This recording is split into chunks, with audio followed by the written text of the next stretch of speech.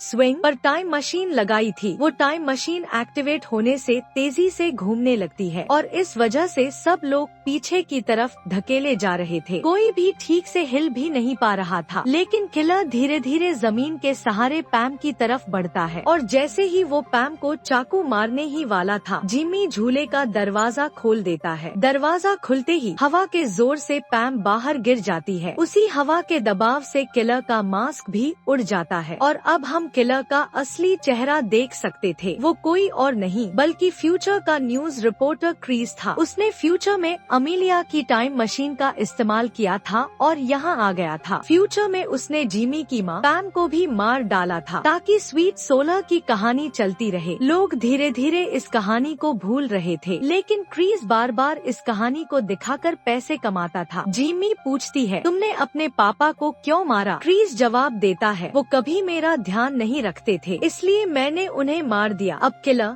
यानी Chris Jimmy को भी टाइम मशीन में मारने वाला था, लेकिन जिमी एक नेल गन से हमला करता है और क्रिस को वही मार डालता है। अब दिखाया जाता है कि आखिरकार जिमी अपने असली समय प्रेजेंट में वापस आ चुका था। वो हैरान हो जाता है यह देखकर कि उसके मम्मी पापा दोनों बिल्कुल सही सलामत थे, यानी उसने अपने पास्ट को बदल दिया था और अपनी माँ की जान बचा ली थी। क्रिस की माँ यानी अमीलिया जिमी को एक तरफ ले जाकर बताती है, आज मैं बहुत नर्वस थी, मुझे पता था कि आज की टाइम मशीन तुम्हें इस समय ले आएगी और मुझे डर था कि अगर उस टाइम मशीन से कोई किला आ गया तो इसलिए मैंने अपने पास एक गन छुपा ली थी। अब अमीलिया जिमी को एक किताब देती है जिसमें सारी बातें लिखी थी कि कैसे पास्ट में जाने से चीजें बदल गयी। अब इस नए समय में जिमी का एक भाई भी था, लेकिन असली ट्विस्ट यह था कि जिमी का नाम भी बदल चुका था और यही मूवी की कहानी खत्म हो जाती है।